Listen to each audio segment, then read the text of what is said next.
I just woke up.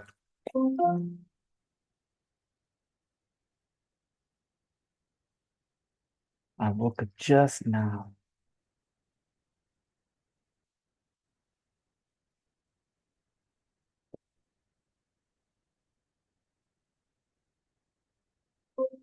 Now connected to desktop O5 Erasure 8C.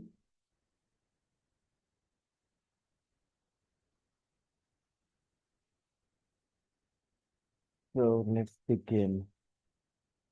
Today, I'd like to talk about kinds of adjectives.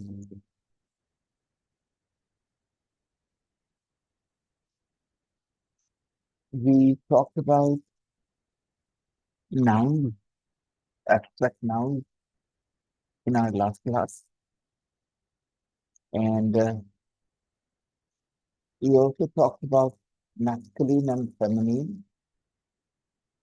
Okay.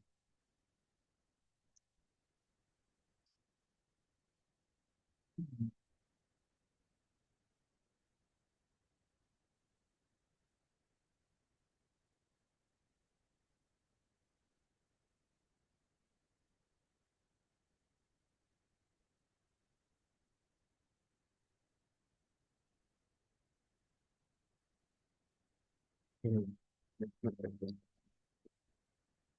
Yeah. Where is Rodrigo? Is he coming? Teacher, sorry, there is something happening with your microphone My because mic. I'm not. Okay. Oh yeah, Okay. yeah. Now I'm All hearing you right. better. Sometimes it's a little too far from me. Okay, thank you for informing me. Gonzalo, where is the brother? Rodrigo, is he joining? Teacher, my brother has math classes now. Ah, I see, I see. Okay. Now, so abstract nouns, we talked about abstract nouns, okay? But it's important to understand, uh,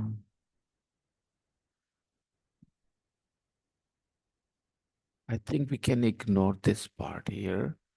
And okay. Do you understand case about the nouns case? What is case? In English, we usually have three cases. Take a look at this sentence. John threw a stone. Okay. Who threw a stone? John. And what did he throw? A stone. So, from grammar's point of view, okay, first of all, we need to understand John and stone, both are nouns, right? John is a Yes. proper noun and stone is a common noun. And look at this one. The horse kicked the boy. Again, we have two nouns here. One, the horse, and the other, the boy. Okay. So in sentence one, John is the subject and stone is the object of through. Okay. So we can say that John is the subjective case. John is a noun and it is in the subjective case, means it is being used as a subject. It is being used as a subject. It is in the subjective case. And a stone is being used in the objective case because it is the object of the verb. Okay. So the subject is before the verb. Through. Through is our verb. John is the subject. Okay. And that's why we will say John is in the subjective case. Subjective case is also known as nominative case. Some grammarians and some books use the term nominative case. Okay. Subjective case or nominative case. And the word stone is used as in the objective case because it is the object. Can you tell me here which case the horse is in? Subjective case or the objective case? Subjective.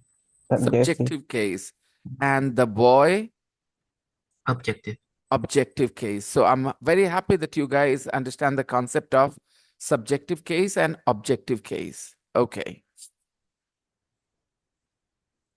Instead of a noun, you can also see a pronoun here now. For example, Yeah. he threw a stone. Then we can say he is also in the subjective case, nominative case. So it can be a noun or a pronoun in the subjective case. And imagine if we use a pronoun here. The horse kicked him. The horse kicked him. So him will be the objective case. So when it is about nouns, it is easy, but we need to learn a little bit about pronouns, which we will learn a bit later. Okay, take a look here. Harry broke the window. Harry broke the window. In this sentence, Harry is in the subjective case or the objective case? Subjective. Right. Objective. And the window, Objective. Objective. objective case. Okay. Now take a look at this sentence, dear students. The window was broken. Now, in this sentence, the word window is in objective case or subjective case? Objective. Subjective case.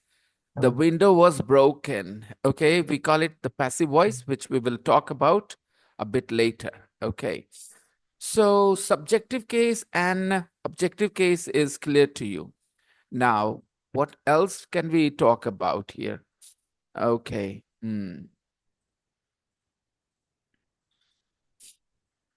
The subjective case is also known as the nominative case, right? As I said, the other name. And objective case has another name too. It is called the accusative case. All right. The objective case is known as the accusative, case. So these are different names. Okay, let's see. Rama gave a ball. In this sentence, again, Rama is in the subjective case and ball is in the objective case. And take a look at this one. Rama gave Hari a ball.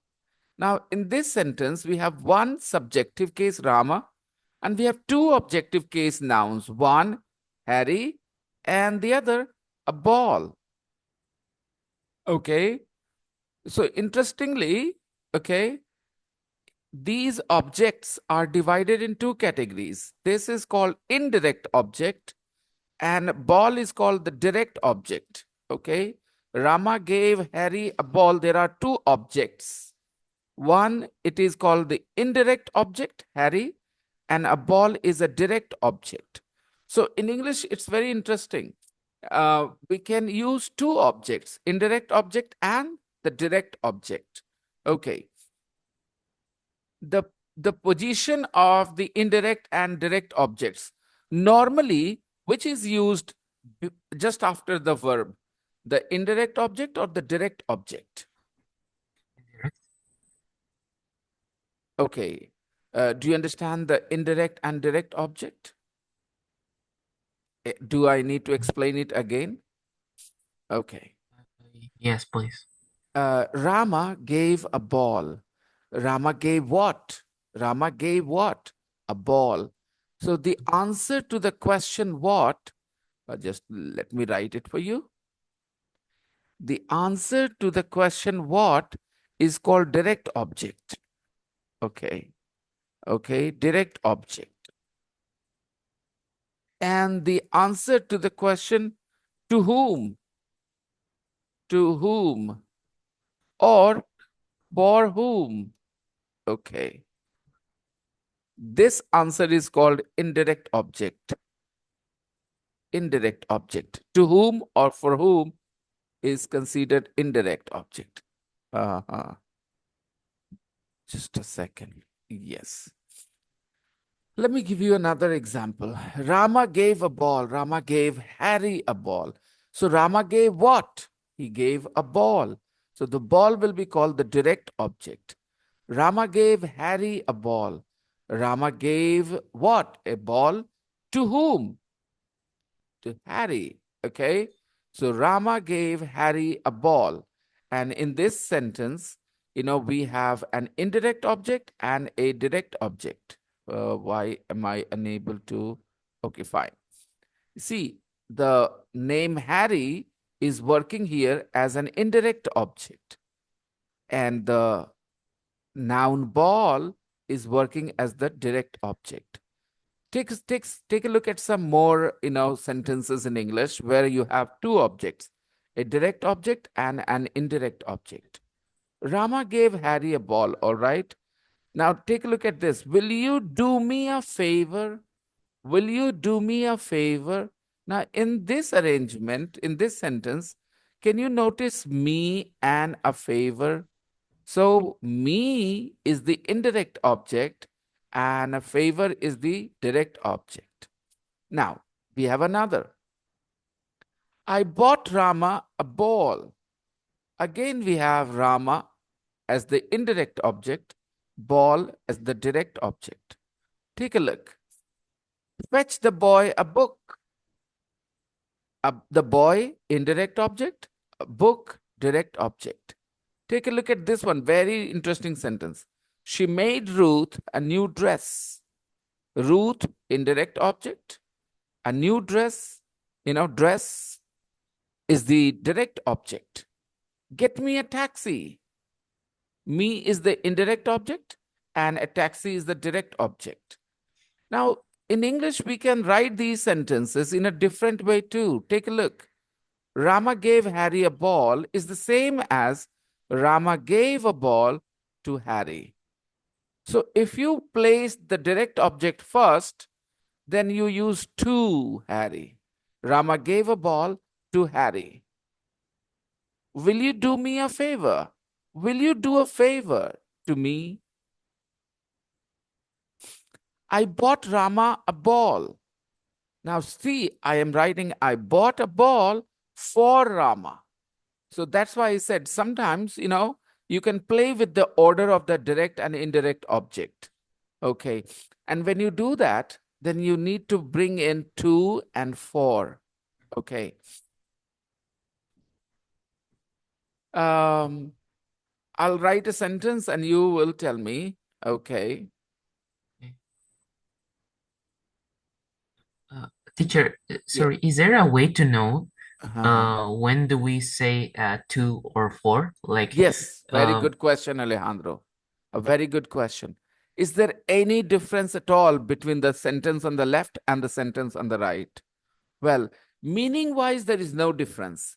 Okay, they both have exactly the same meaning. However, there is a small difference in the context. What happens? Flow of the sentence. In this sentence, the focus is on the ball. Okay. And in this sentence, the focus is on Harry. Please understand. When you want to emphasize what he gave, then you choose the left sentence. Okay. Rama gave Harry a ball. Okay. And here in this sentence, the focus is on whom. Okay. Rama gave a ball, but who got the ball? Then you say Rama gave a ball to Harry. Okay. So the last word here is on the, it is in focus. It is what the speaker wants to emphasize. So that's the small difference between the two sentences. Gonzalo, would you mind being on camera and I can talk to you as well a little? Because this is, something you need to know. Gonzalo, are you there? Yeah, teacher.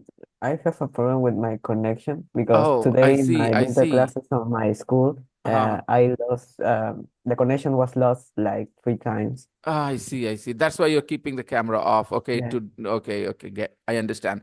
Now, you understand this idea of using Rama gave Harry a ball. Rama gave a ball to Harry. I am writing a sentence for you guys. Okay. Uh, my mom baked me a cake. My mom baked me a cake.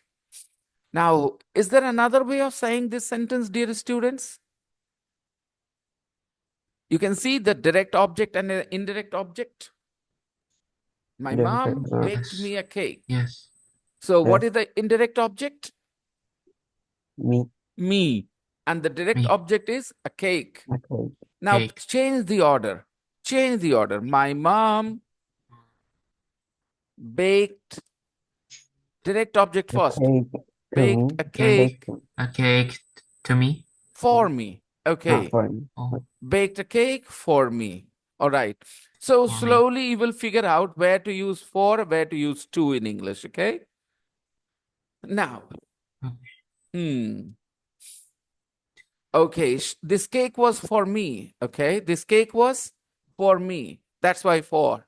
Okay, what we will say, this cake is to me or this cake is for me,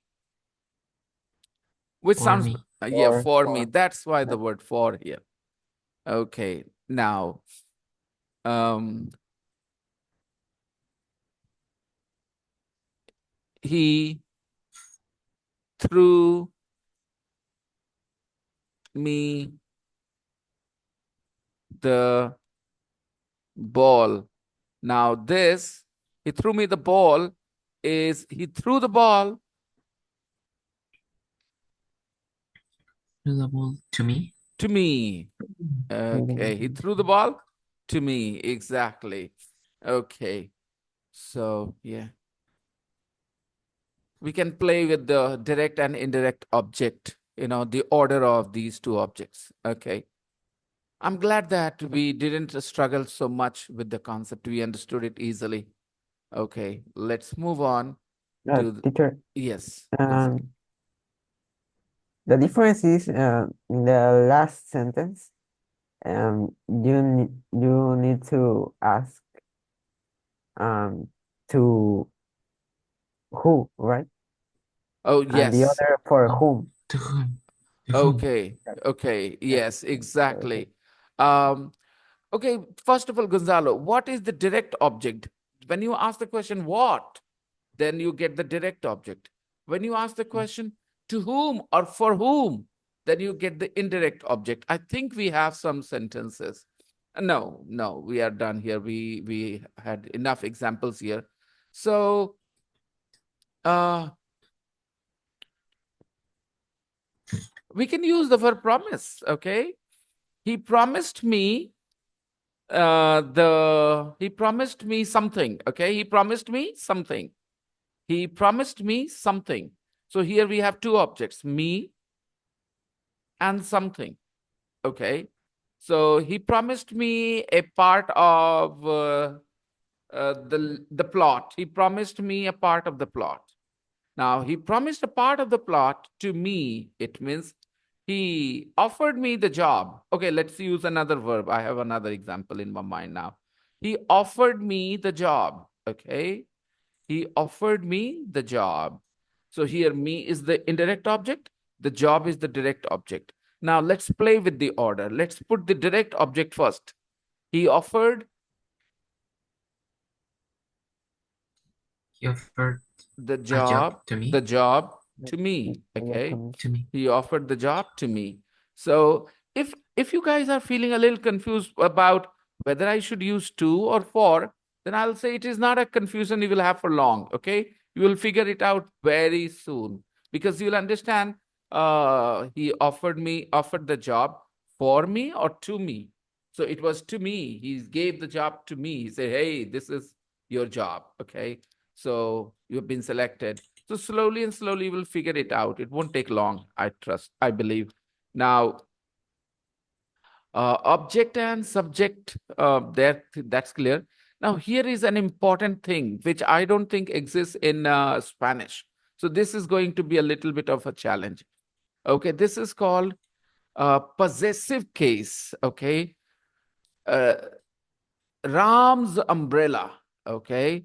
So this umbrella belongs to Ram. Okay. Ram's umbrella. Alejandro's smile. Okay. The smile that Alejandro has. Okay.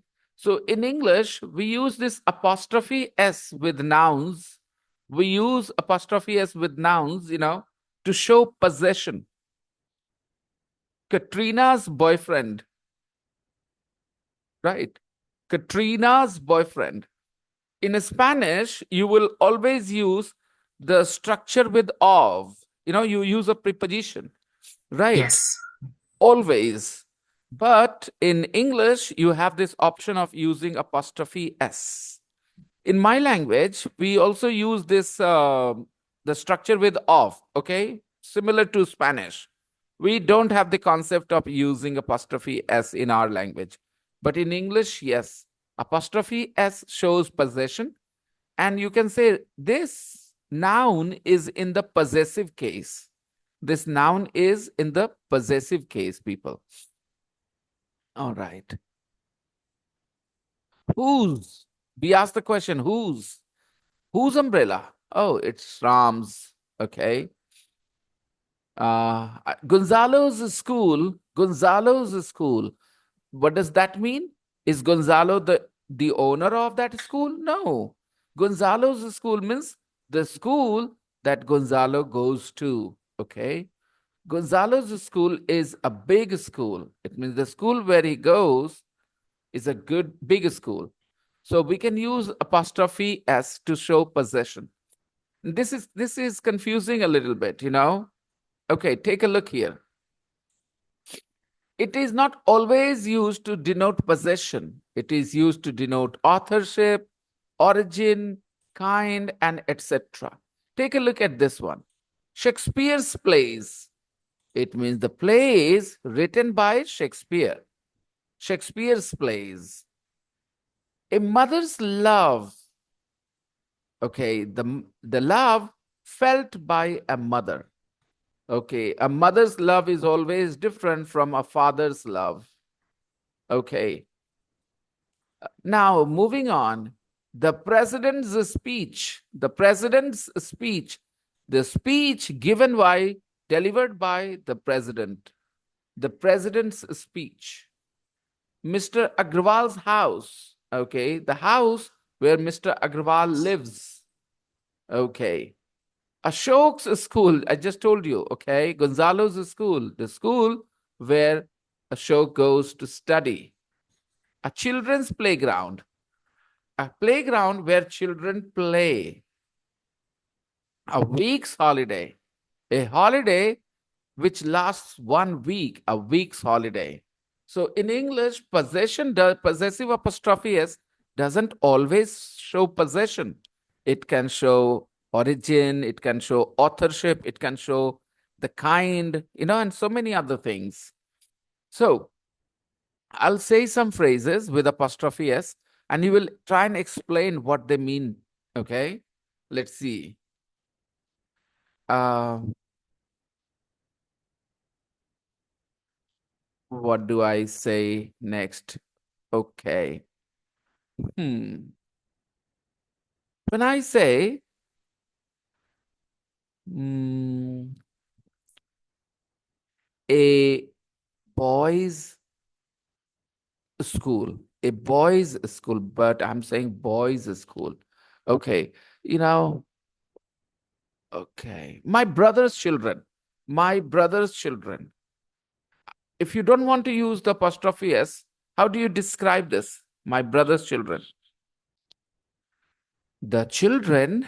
The children of your brother. Very nice. But I would like you to use something else. The children my brother has. Okay? My brother's Oh, children okay. means the children my brother has. This way it sounds better that you understand what exactly it means, right? My brother's children. Okay. And okay. Oh, Prime Minister's speech.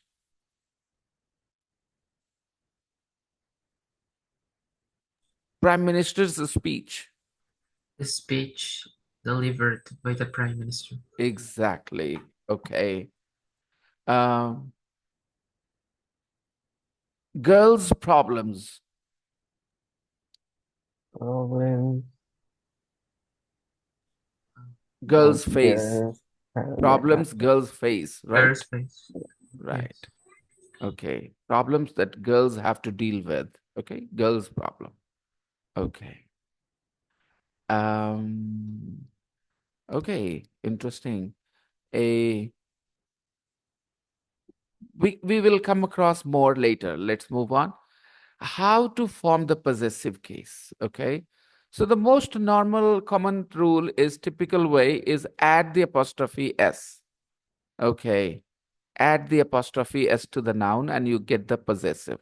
The boy's book, the king's crown, add the apostrophe s. Okay.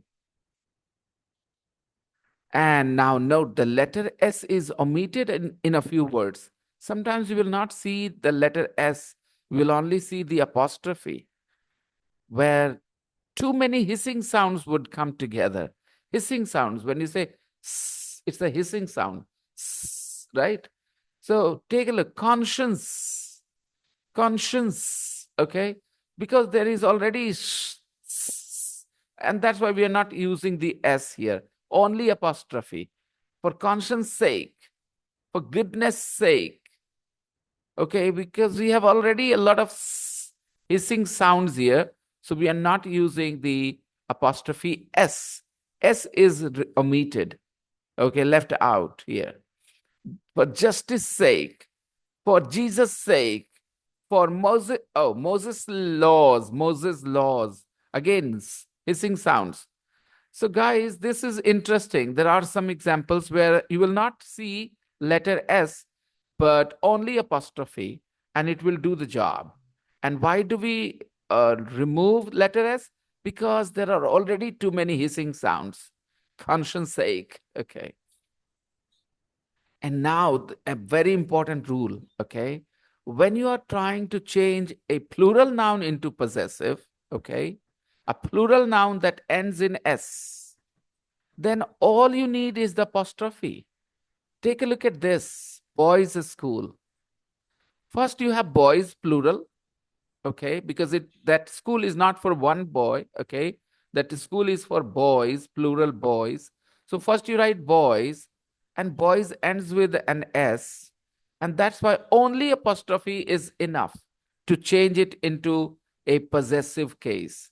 Boys school, take a look here. Girls school, this school is for girls. Now take a look at this, horses tails. First, you have a plural noun, horses, and then you just use the apostrophe. No need to use the letter S after the apostrophe. Okay. I have two brothers, okay, dear students, and I'm writing this. Tell me which spelling is correct. I have two brothers, and I'm saying my brothers' wives or my brothers' wives or my brother's wives. Which is the right way of writing my brother's wives? When I have in my mind my two brothers, okay? Tell me, The first one. you think the first, Alejandro. Gonzalo, which is the right way of writing this? I have two brothers. Um,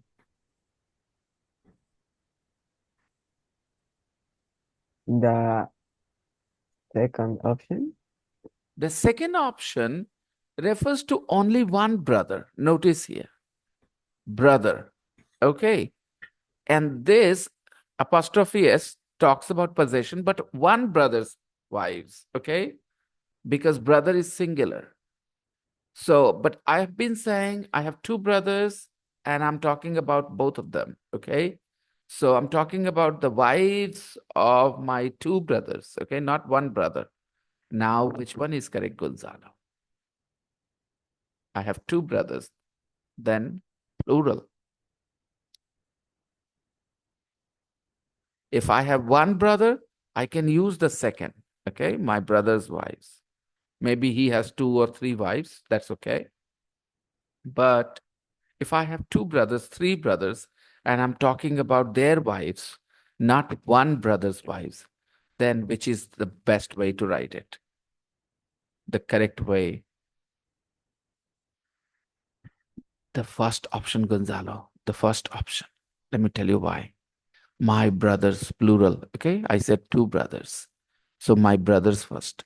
And then only the apostrophe does the job of forming the possession.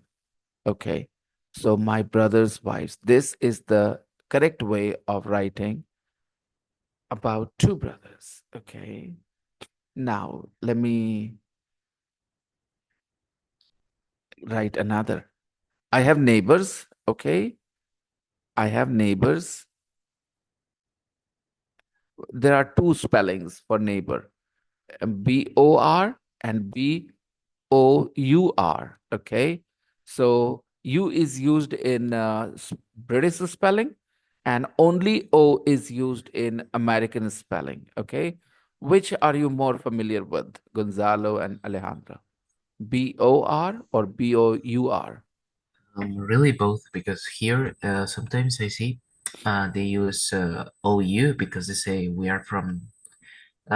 come from the United Kingdom, from Right. yeah, Yeah. basically Yeah. from there, Yeah. but they usually use American Right. way. Informally, they use American, but when you go to school and stuff, they prefer the Yeah, British yeah, they spelling. tell me to use the British, British but spelling. to be honest, Yes. yeah, they use both. Yes. Gonzalo. Yeah, teacher, with O and U. With O. Okay. So I'm glad that both of you are familiar that there are two spellings possible. Okay. Now I'll stick to my brother, British spelling that I've been using all my life. My neighbors, dogs. I have neighbors, okay, multiple, of course, not just one, and they have dogs, and I want to talk about them. Then how do I write it? My neighbor's dogs. Whether I give the apostrophe s here or I give the apostrophe s after s, I just put the apostrophe, or the third option is this. So, which would be the best way of writing my neighbor's dogs? Putting the apostrophe after the S. Put the apostrophe after Yeah, S, and this is perfect. My neighbor's dogs. Okay, so plurals. When you have plural nouns, this is how we write the possessive case of them. Okay, now the next interesting rule is if your noun is plural, if your noun is plural, uh, okay, if your noun is plural, but it does not end in s. There are a lot of irregular, plural nouns in English. For example, men. For example, children. There is no, s there.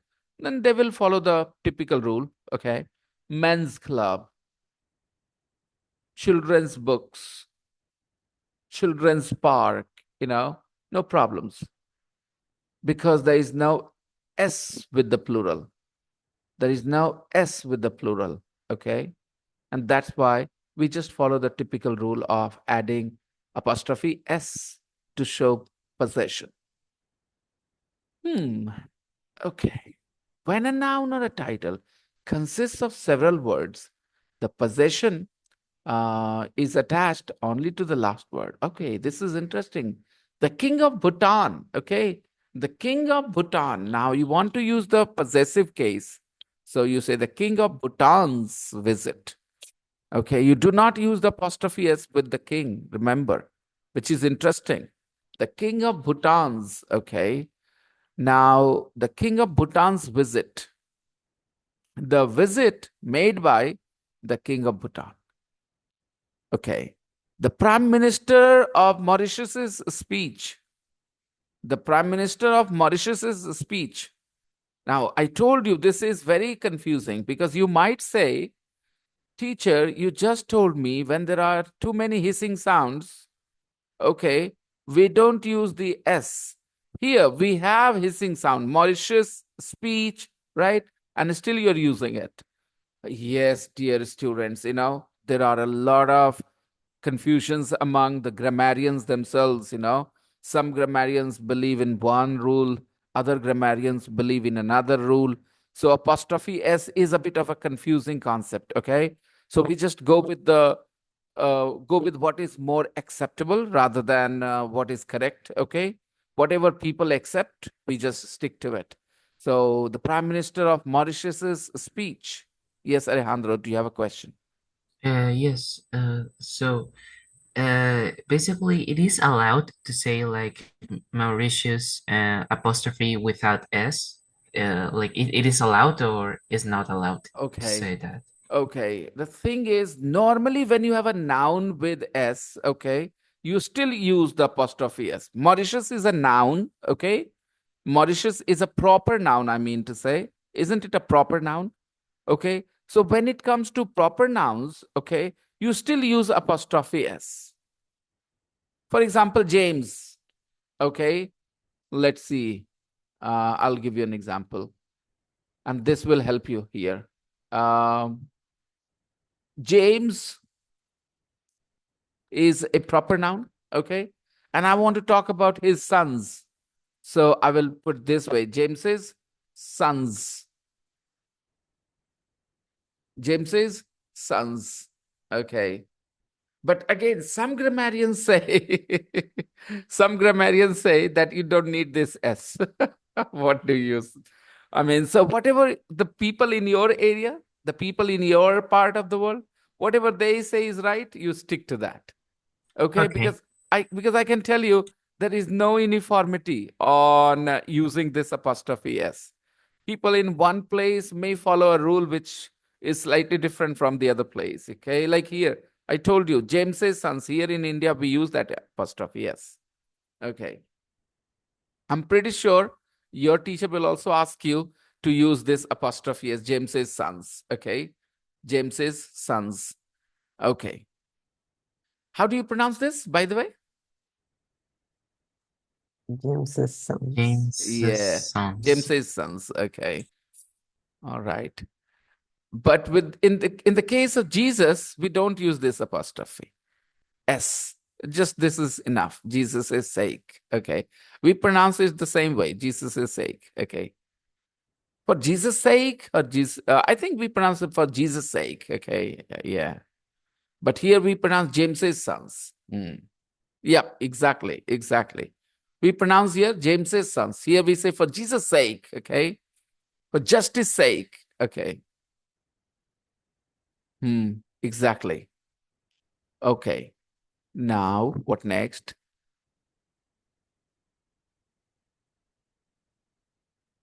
Yeah. By the way, guys, you said that when there are words, nouns with multiple words, then you put the apostrophe possession with the last. My father in law. Okay. Or I would rather change this word to my brother in law because my brother in law. Now, I want to talk about his property, okay? The property he has, okay? Then I will put the apostrophe S here. My brother in law's property, okay? Wealth, property means wealth, okay? Okay. Now, interestingly, if I want to change my brother in law into plural, you know what I'm going to say? If I want to change this noun into a plural, my brother in law, what is the plural of this? Alejandro and Gonzalo. Oh, my. Yeah, interestingly, when you want to change it into plural, okay, then you just need to use s with the first noun. Okay, so to change it into plural, you use s to the first noun. But in order to change it into possession, you need the apostrophe s with the second noun. That's the point. So this is the plural, my brothers-in-law. Okay, I'm talking about two, three, plural, or many of them. My brothers-in-law. But if you're talking about possession, then you use my brother in laws. Okay. And imagine if you're talking about your plural brothers in laws possession. Okay. See, both. My brother's in law's property or wives or children, whatever. So, is the concept clear? The plural is made by adding s to the first noun, but possession Yes. is shown by adding apostrophe s to the second noun. That's the point. Okay. Hmm. Point number 57. When two nouns are in a position, the possessive sign is put to the latter only. Okay. Uh, let's see. This is Tagore, the poet's house. Okay. Tagore, the poet. There can be a lot of Tagores, but I'm talking about Tagore, the poet, not any other Tagore. Okay. So that is Tagore, the poet's house. So apostrophe is used, possession is used with the second noun. Okay. Okay. Trump, the president's, okay, house. Trump, the president's house. Okay. Because there can be another Trump. Okay. But I'm not talking about him. I'm talking about Trump, the president. Okay. So, yeah, that is Trump, the president's house. Okay. This is noun in apposition. Tagore, the poet. Why did we do this? Because there can be multiple Tagores. But which Tagore I'm talking about? Tagore, the poet. Okay. Messi, there are lots of Messis in the world, right? But there is one Messi, the player. Okay. So, Yeah. yeah, that way. Messi, the player. Now, moving on. Okay, interestingly, very interestingly, this rule also matters, when two nouns are closely connected, when two nouns are closely connected, the possessive is put to the latter only. Take a look. Kareem and Salim's bakery. Okay. It means this bakery belongs to Kareem and Salim. Both of them are co owners of this bakery. You need apostrophe S with only the letter. Kareem and Salim's bakery. All right. And this is really interesting. William and Mary's reign. Now, William the king married the queen. William and Mary's reign. They were husband and wife. Okay. So, William and Mary's reign. Reign means the time when they were the rulers. Okay. That's called reign. Okay. So, uh, I have another. Okay. I have another example. Look, I want to talk about uh, Alejandro and Gonzalo, and I want to talk about their mom, okay? Then will I use apostrophe S with one of them or will I use apostrophe S with both of them? With one. No, You will both, you both. bought. I'll tell you Oh, okay. why. Oh, Because Alejandro and Gonzalo are not brothers, okay? They are oh, not closely related. Right. So Alejandro has a different mom. Gonzalo has a different mom. So Alejandro's and Gonzalo's moms. Okay. Take a look. Alejandro and Gonzalo's moms are friends. I hope you understand this one. And now I am going to write another sentence here. Gonzalo and Rodrigo. And if I want to, I'm talking about their mom, okay? Then I will use apostrophe S with one of them and the later. Okay, Gonzalo and Rodrigo's mom, because they are brothers, they have one mom, okay? So Gonzalo and Rodrigo's mom. Any problems? Do you understand the concept clearly? Yes, it. Okay. So one last example. Um, tell me about a famous celebrity, international celebrity, the husband and wife, and the child's name. Okay, I want to know three names: the husband's name, the wife's name, and the child's name. Any celebrity. I don't know if you know any Indian celebrities. Do you know Shah Rukh Khan? Perhaps you don't. No. Okay. But if I write this, okay, if I write, wait for a second, this is interesting because you don't know. If I write Shah Rukh and, okay, to help you, I will just take care of the Gauri's children. If I write it this way, what does it tell you? That Shah Rukh and Gauri are closely related or not? If you read They are this related. expression. Yeah. So husband and wife, Mhm. okay? Shah Rukh and Gauri's children. But if I write it this way, then it appears that they are not related. Shah Rukh has his own children, Gauri has her own children. Okay. But if they have children together, then we will say Shah Rukh and Gauri's children. Any problems? Any confusions about this? Hope not. So we have this, you know, uh, okay, Trump, the American president, okay, his wife, what is her name? Melania, Melania, I think. And they have a daughter, Ivanka. Yes. All right. So together they have this daughter, Ivanka.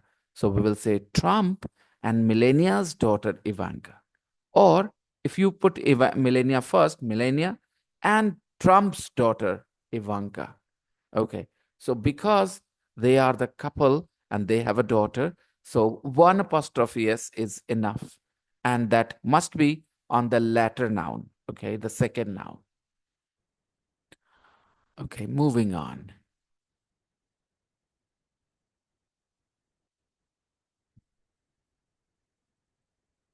I think I will rest the apostrophe S idea here.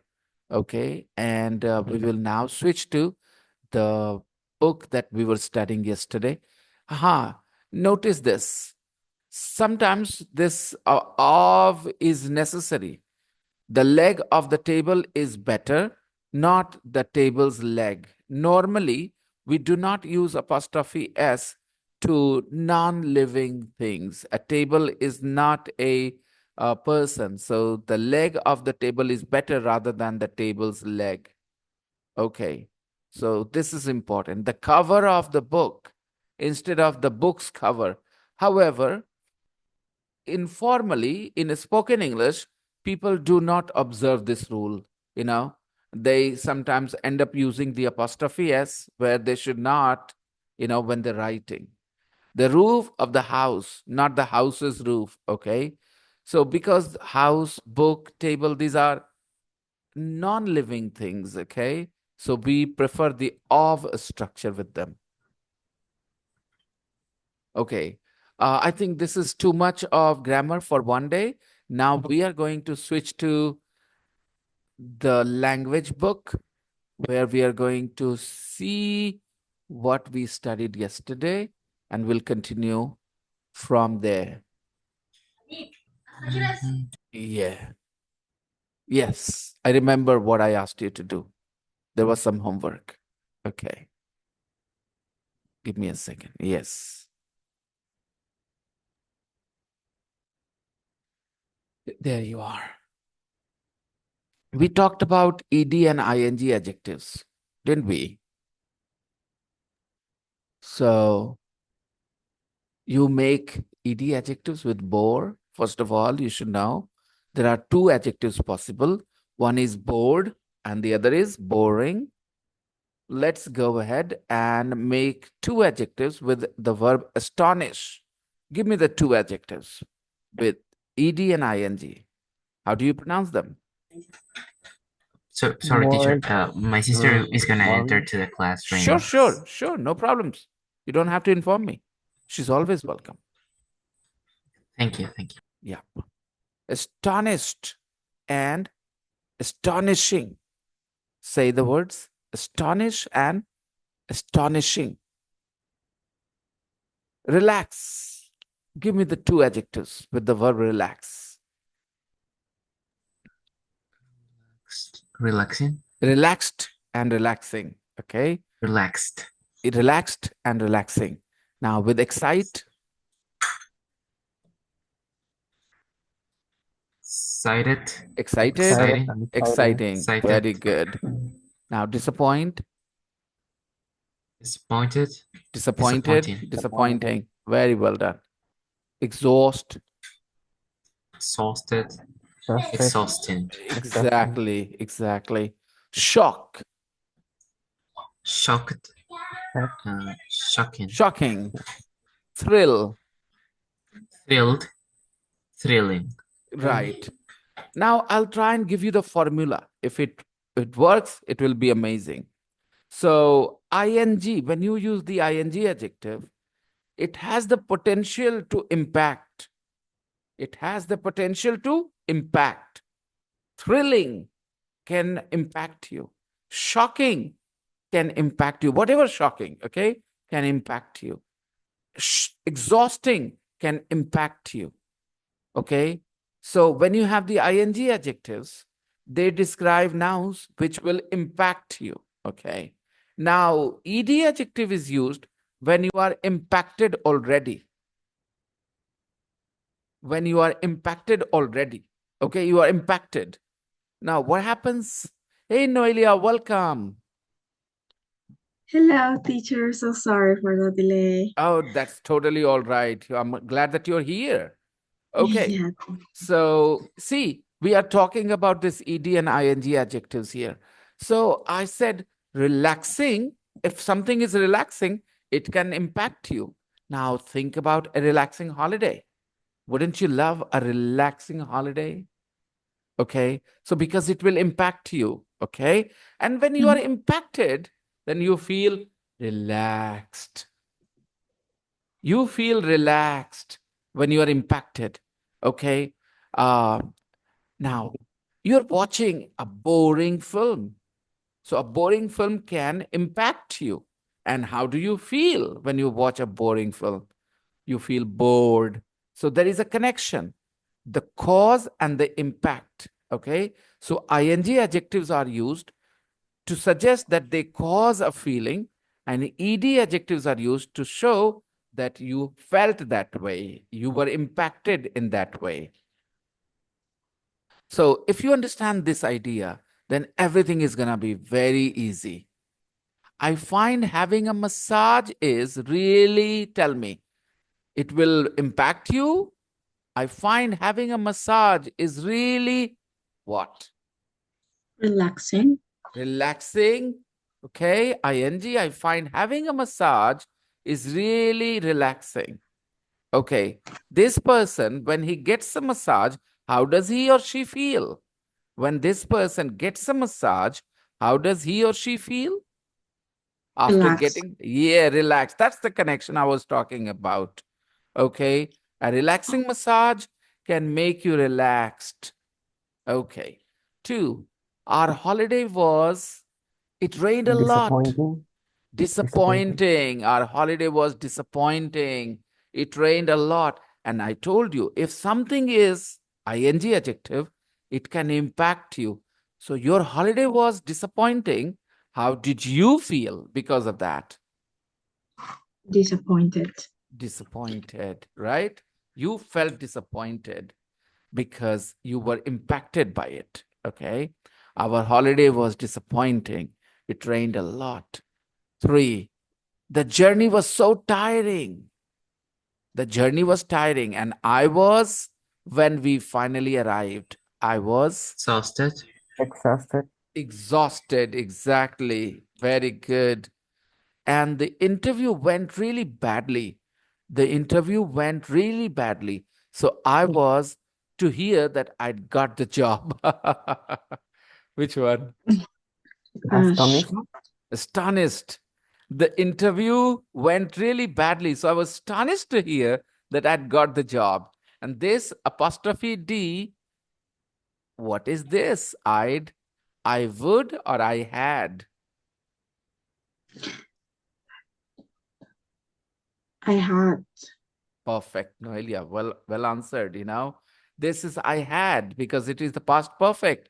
I was astonished to hear that I had got the job. Okay.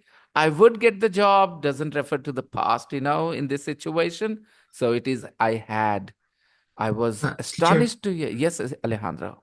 sorry, if it's had, Mhm. why the verb is not gotten? That's interesting again. Because get has two different past participles. Got and gotten both work. So some people prefer got and some people prefer gotten. I think in American English, gotten is more common. And in British English, got is more common as the past Yes. participle. This is really interesting. That you're living in Canada, you will get to know the difference between the British English and American English much, much better than many other people. Those who live in America, they don't get to know much about British English. Those who live in England, the UK, they don't know much about American English. But you guys will know definitely because informally you use a lot of American English, and in your studies, in your school, you will have to use British English. So you will always know. That's interesting. Okay. Now, number 5. The lesson was so that some students fell asleep. So Boring. boring. So boring. The lesson was so boring that some students fell asleep. It means the students felt bored, right? The students felt bored. The lesson was boring. I was really at the price of a ticket for the match. It was so expensive. I was really shocked. I was really shocked at the price of a ticket for the match. It was so expensive. Now, without your teacher's intervention or help, you can compare astonished and shocked. They both make you go, but in a different way. Now, Oh, shocked you when you're not happy about it, right? Astonished, you may be happy about it, right? So mm, the word shocked is normally not preferred when there is something positive that surprises you, right? So shock is not very common there. If you notice, okay, take a look at number 4. The interview went really badly. So I was shocked to hear that I'd got the job. No, no, no, no, not shocked. Astonished is better. I was surprised. I was astonished. So surprised and astonished, they have a positive connotation, feeling to them. Shocked has a negative connotation. It has a negative feeling to it. Okay. I was really shocked at the price of a ticket for the match. You know, you were not happy about it. Okay. It was so expensive. If you observe these small things, then you will understand English with its nuances, words with their connotation. Very important. If you pay attention to the context, the feelings, and all these things. As a learner of English myself, I was very curious to notice these things. I didn't just want to know the translation of the sentences, I wanted to know the feel, the person who was speaking those sentences, how they felt about what they were saying. They were positive, negative, all these things, very important. And this is what takes your English from intermediate level to advanced level when you appreciate these things. Moving on to number 7. The game was absolutely from start to Really. finish. What did you say, Alejandro? Really. Really?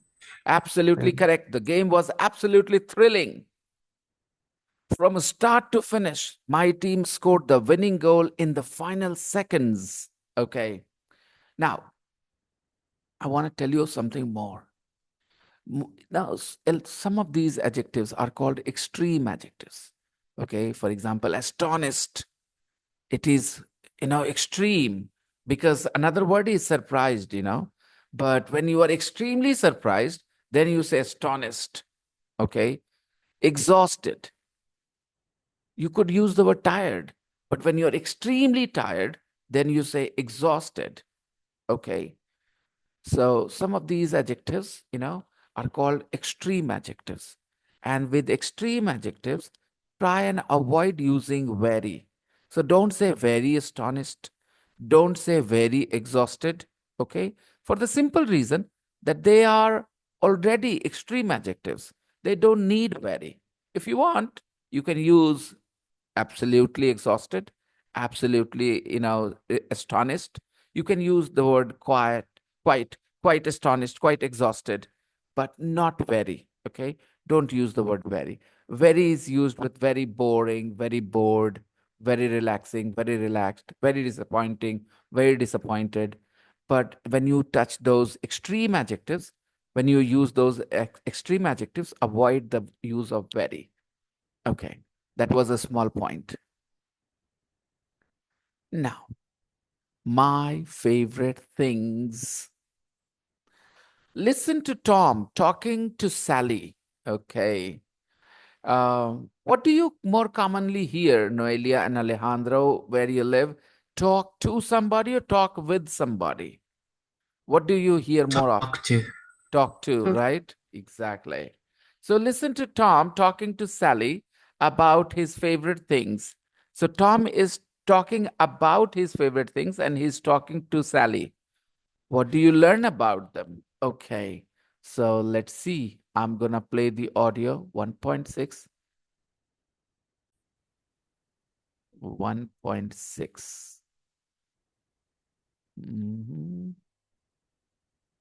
1.6. 1.6 My favorite things. So, Tom, what's on your list? Griff? That's a strange name. Who's Griff? Why is he important to you?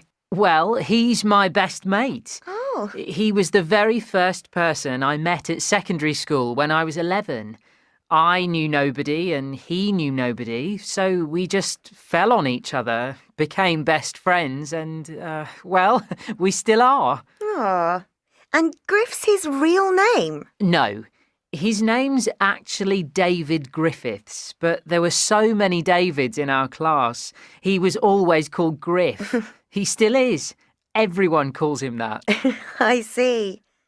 So now, your favourite city or town. Where's that? That's easy. Definitely New York. Ah. My grandparents took me and my brother Jack there for 4 days when I was 14 and Jack was 16. It was the best holiday ever for me. We stayed in a hotel overlooking Central Park. Ah. We went ice skating and we flew over the city in a helicopter. We saw everything. It was amazing.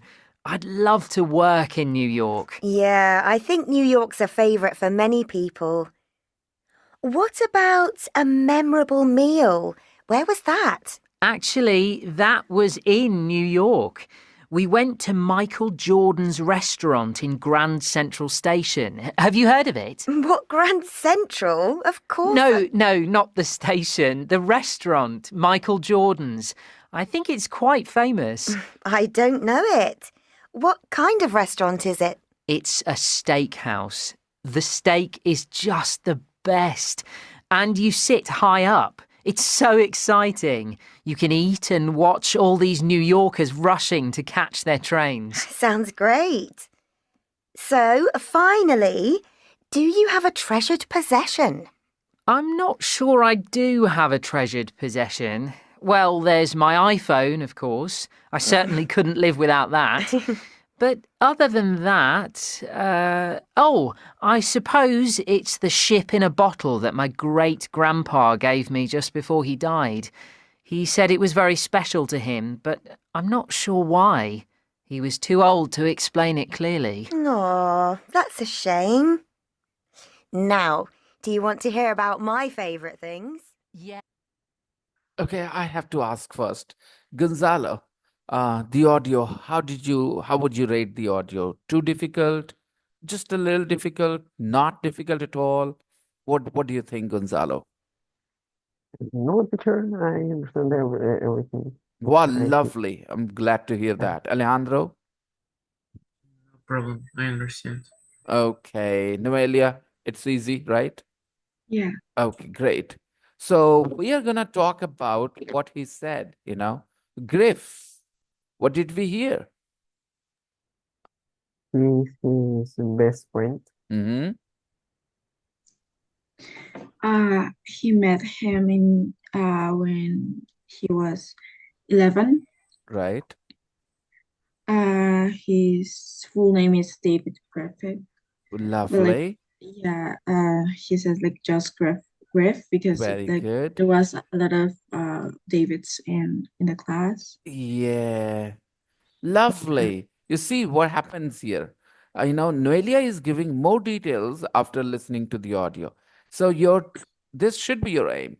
Listen to the audio and see how much detail can you keep. All right. Yes, you can take down a few words so that you don't have to memorize anything, because memory can fail you. That's a normal thing, right? So maybe you just write down one or two words, which is always fine, no problems.